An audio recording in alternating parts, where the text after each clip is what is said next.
এই রমাদানে তোমরা যদি কেউ অসুস্থ থাকো অথবা সফরে থাকো তাহলে কিন্তু তোমরা চাইলে রোজা ভাঙতে পারবে, তবে ফাইদাতুম মিন আইয়ামিন উখর, অন্য সময় তোমাদেরকে গুণে রাখতে হবে যে কয়টা ভাঙছিলাম। লেটস সে আমি অসুস্থ থাকার কারণে 5টা রোজা ভেঙে ফেলছি, আপনি গুণে অন্য সময় 5টা কি করতে হবে, কাজা করে নিতে হবে। এটা বুঝতে পারছেন না সবাই? আর ওয়ালাল্লাযিনা ইউতিকুনাহু ফিদিয়াতুন তুআমু মিসকিন, আর যাদের সক্ষমতা নাই তারা ফিদিয়া দিবে। তারা কারা?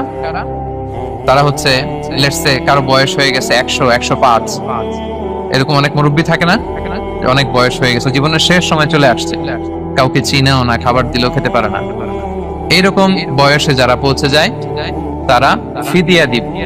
প্রতিটা রোজার কারণে 2 জন মিসকিনকে খাওয়াবে। এই বিধানগুলো আমি সামনে বলবো। ফামান তাফাওয়া খায়রান ফাহুয়া খায়রুল্লাহ, ইচ্ছাকৃত কেউ যদি ভালো করে এটা তোমাদের জন্য ভালো। ওয়া আন তাসুমু খায়রুল লাকুম ইন কুনতুম তা'লামুন, তবে তোমরা যদি রোজা রাখো এটাই তোমাদের জন্য শ্রেষ্ঠ। যদিও সফরে রোজা ভাঙা যায়, অসুস্থ হলে রোজা ভাঙা যায়, কিন্তু রোজা যদি রাখা যায় ওইটা শ্রেষ্ঠ। আপনি পরে কাজা করতে পারবেন ঠিক আছে, কিন্তু রমাদানের রোজার যে ফজিলত ওইটা কি পাবেন কোনোদিন? বলেন, পাবেন না।